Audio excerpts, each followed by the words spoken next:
rencana sidang besok seperti apa sih? Assalamualaikum warahmatullahi wabarakatuh dan selamat sore. Makasih ya teman-teman. Besok insya Allah sidang itu adalah pembacaan dakwaan terhadap terdakwa Nikita Mirzani dan terdakwa Ismail Marzuki. Dalam proses pembacaan dakwaan itu nanti kita lihat apa yang didakwakan oleh jaksa penuntut umum kepada Nikita dan kepada Ismail Marzuki akan terungkap secara terang benderang setelah besok dibacakan. Artinya begitu besok dibacakan itu secara sah Nikita Mirzani dan Ismail Marzuki didakwa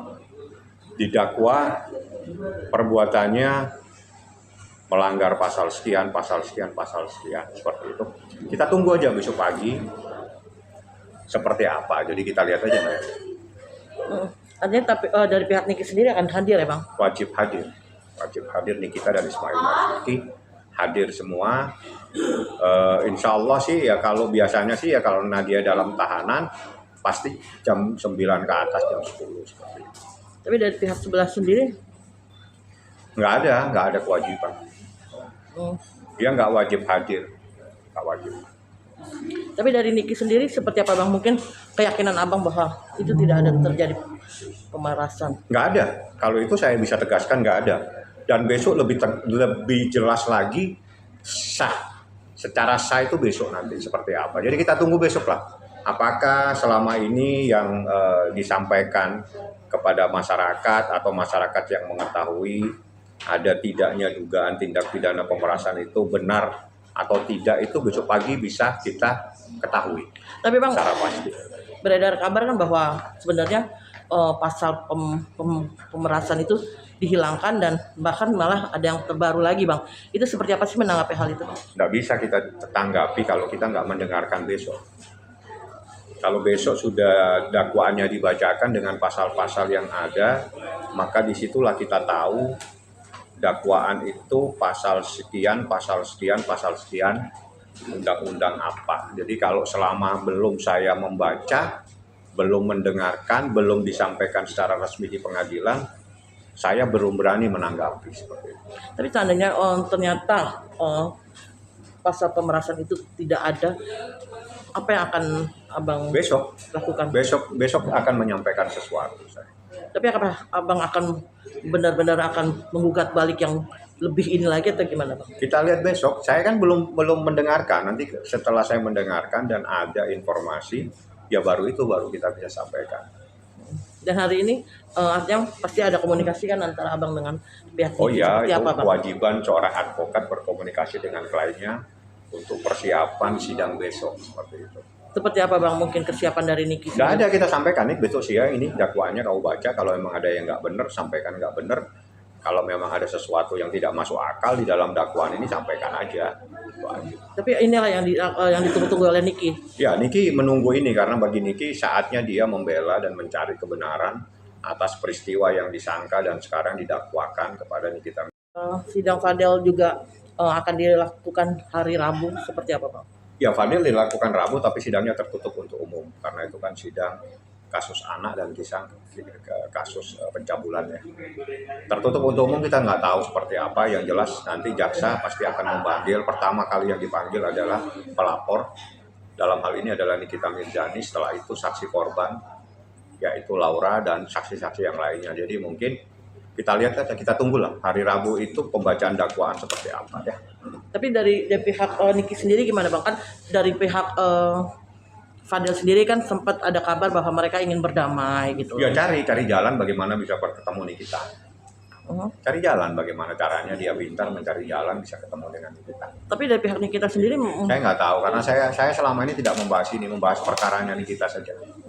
Ya. Tapi menurut Abang sendiri terlambat nggak sih untuk nggak ada yang terlambat kalau memang dia ingin. Jadi jangan hanya cerita di media sosial ingin terjadi perdamaian, tapi tidak ada inisiatif mencari jalan bisa bertemu dengan ibu kandungnya Laura.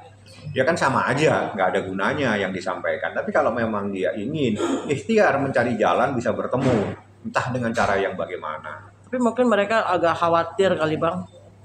Nggak ada yang dikhawatirkan, nggak ada apa-apa. Kalau memang niatnya baik, kenapa yang susah? Apalagi kan yang bertemu kan bukan bukan pelakunya. Pelakunya kan ditahan, Fadil kan ditahanan, tidak mungkin bisa keluar. Ya kan, berarti orang lain yang ingin ketemu. Apa salahnya kalau memang Ikhtiar ingin bertemu? Tapi saya tidak akan mencampuri, saya tidak tahu caranya. Silakan mencari jalan sendiri seperti itu. Artinya mungkin nggak sih mereka sempat menghubungi abang dan mungkin Nggak ada, saya nggak kenal lawyernya.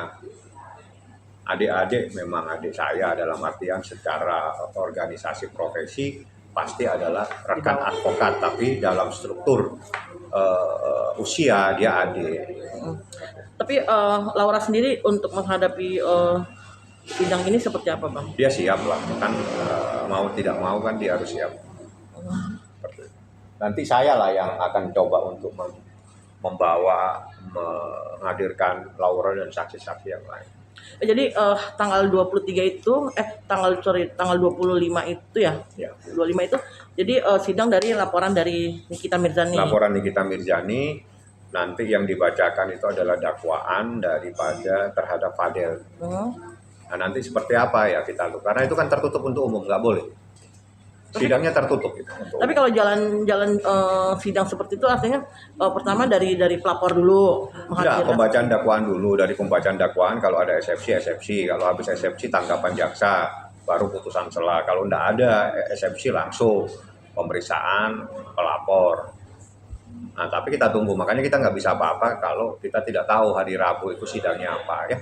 Oke. Prosesnya seperti itu, jadi saya hanya bicara mekanismenya aja. Dan maaf ya kalau saya orangnya to the point, itu untuk kepentingan Anda semua, supaya Anda mendapatkan bahan yang betul-betul dapat dipertanggungjawabkan secara etika profesi ya, dan juga untuk kebaikan, dan juga untuk Anda punya proses, Anda punya media. Jadi besok itu memang benar sudah sidang sesuai dengan jadwal. Itu biasanya sih karena terdakwanya ditahan mungkin jam 10 ke atas. Jadi Nikita nanti besok dari Rutan Pondok Bambu dan Ismail dari Cipinang ya, antara jam 10 ke atas ya kita sidang. Dan besok itu adalah pembacaan dakwaan. Artinya pembacaan dakwaan itu adalah hal yang paling penting dalam proses hukum, di mana begitu dakwaan dibacakan, disitulah mulai bergulir proses hukum terhadap terdakwa Nikita Mirzani dan terdakwa Ismail Marzuki. Apakah ada hal-hal yang akan saya sampaikan secara hukum? Pasti nanti akan saya sampaikan secara resmi pada persidangan Selasa setelah jaksa penuntut umum menyampaikan adanya surat dakwaan ya. Jadi dakwaan dibacakan, nanti dakwaan itu ditanyakan kepada terdakwa Nikita dan Ismail bagaimana tanggapannya. Setelah itu diberikan kepada saya sebagai kuasa hukumnya untuk menyatakan apakah mengajukan eksepsi atau tidak. Saya pasti akan mengajukan eksepsi. Sudah ada mengajukan eksepsi ini Bang, pasti ini Bang, kalau boleh tahu kita. Jangan, nanti eksepsi itu Anda akan dengarkan pada sidang berikutnya. Yang jelas kita lihat besok pagi dakwaannya seperti apa. Di situ nanti kalau memang dakwaannya ada hal-hal yang saya anggap luar biasa, saya pasti akan menyampaikan sesuatu besok. Bagi saya, karena ini persoalan hukum, saya nggak berani saat ini menyampaikan apapun juga. Jadi biar aja besok bergulir, setelah itu akan saya sampaikan seperti apa ya. Nikita akan dihadirkan atau seperti apa? Pasti, karena wajib dihadirkan. Semua terdakwa diwajibkan hadir di persidangan supaya dia bisa mendengarkan pembacaan surat dakwaan di hadapan majelis hakim seperti itu. Bang, kalau kayaknya kan kemarin juga mengatakan bahwa sudah menemukan klaim itu bukan korban dari Reza ini. Itu seperti apa? Akan mungkin kedepannya dihadirkan dalam sini? Beda persoalannya. Itu persoalan konsumen yang merasa dirugikan. Itu saat ini ada dalam proses penyelidikan di Polda Metro Jaya, ditangani oleh Ditreskrimsus, dan tahapannya biar berproses seperti apa yang harus dilaksanakan oleh penyelidik. Jadi korbannya adalah konsumen, ya, konsumen 4 orang. Bang, tapi kedatangan Niki sudah di ACC oleh pihak kejaksaan atau nantinya akan melalui Zoom? Pasti ada hadir di persidangan dan yang akan membawa itu jaksanya. Kan dia kan tahanan, jadi tahanan dari pengadilan kan dititipkan di rutan Pondok Bambu. Nanti yang jemput biasanya adalah jaksa penuntut umum, mungkin dari stafnya untuk membawa terdakwa dari tahanan ke pengadilan. Seperti itu proses hukumnya. Bang, anak-anak support dari keluarga sendiri dikit, salah satunya kalau lihat karena dia pengadilan memberi support langsung kepada mama. Saya belum berkomunikasi karena Laura saat ini lagi dalam proses pembelajaran ya. Belum saya berkomunikasi lagi. Tapi yang jelas kalau sama Niki masih komunikasi. Tadi pagi juga sudah ketemu. Persiapan untuk sidang besok seperti apa saya sampaikan, ini dakwaannya nih, ada hal-hal yang prinsip yang besok harus kita sampaikan di pengadilan seperti itu. Jadi dalam arti ini adalah titik awal untuk terang benderangnya kita akan memberi atau menjelaskan apa sebenarnya yang terjadi di hadapan meja hijau. Ya besok itu kan begitu pembacaan dakwaan Anda bisa mengikuti. Besok itu sidang terbuka untuk umum, Anda teman-teman media boleh hadir, boleh meliput karena tidak ada larangan, karena bukan sidang terkait dengan kasus anak di bawah umur atau kasus pencabulan atau kasus lain yang memang dilarang untuk terbuka untuk umum. Anda boleh hadir, Anda boleh meliput secara live dan sebagainya seperti itu. Silakan hadir, nggak ada masalah. Di Pengadilan Negeri Jakarta Selatan ya. Kalau dari pihak RG sendiri diwajibkan hadir juga kan, Bang? Nggak ada, kalau dia mau jalan-jalan nggak ada yang larang. Kalau mau jalan-jalan, kita tidak bisa melarang orang yang ingin tamasyah di Pengadilan Negeri Jakarta Selatan. Tapi yang punya hak untuk hadir, diwajibkan hadir adalah terdakwa sendiri dan kuasa hukumnya. Seperti itu mekanismenya ya. Bang tadi mengatakan sudah ada komunikasi dengan Niki sendiri. Apa sih Bang yang disampaikan Niki tadi Bang? Nggak ada, aku cuma nyampaikan nih besok sidang ya. Nanti pembacaan dakwaan itu seperti ini. Kalau memang ada sesuatu yang Niki anggap bahwa itu tidak benar, sampaikan aja secara resmi besok setelah pembacaan dakwaan. Untuk kondisi kesehatan sendiri Niki itu baik-baik saja. Baik-baik, nggak ada masalah. Sehat walafiat ya.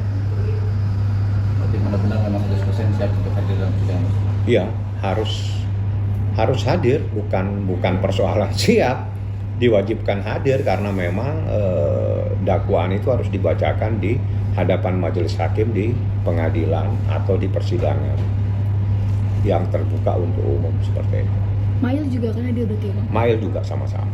Jadi dua-duanya harus hadir. Memang nomor perkaranya beda, tapi persoalannya sama. Bedanya terdakwa Nikita dan terdakwa Ismail Marzuki dengan register perkara yang berbeda seperti itu. Bang, ini kan aku juga pernah mengenal buku dan jurnalis untuk mengajukan damai itu berapa kali dan apa alasannya mengajukan damai? Ada nggak? Saya hanya dapat informasi kalau bagi kami, jadi gini, hidup ini kata kita perlu logika ya. Karena logika itu penting untuk membuat manusia itu jernih berpikir. Di saat seseorang mengajukan gugatan, itu mustahil orang yang menggugat tiba-tiba itu minta damai. Itu mustahil. Ya, itu logika hukum. Makanya di dalam kita pertama kali kita kuliah, biasanya kita diajarin bagaimana filsafat, bagaimana berlogika. Itu semua penting pada saat kita selesai kuliah. Kita bermasyarakat, kita bisa diukur kemampuan kita, logika kita itu ada di mana. Aneh kalau seseorang yang mengajukan gugatan tiba-tiba mengajukan damai. Ya kalau mengajukan damai cabut aja selesai, ngapain gugat orang. Jadi mustahil di kita minta damai. Ya, itu yang karena kita yang menggugat. Nah, logika hukum ini penting karena itu mata kuliah di semester pertama biasanya. Setelah Anda kuliah selesai, Anda ada di masyarakat, di situ nanti diukur ini manusia bisa nggak berlogika seperti itu ya. Oke.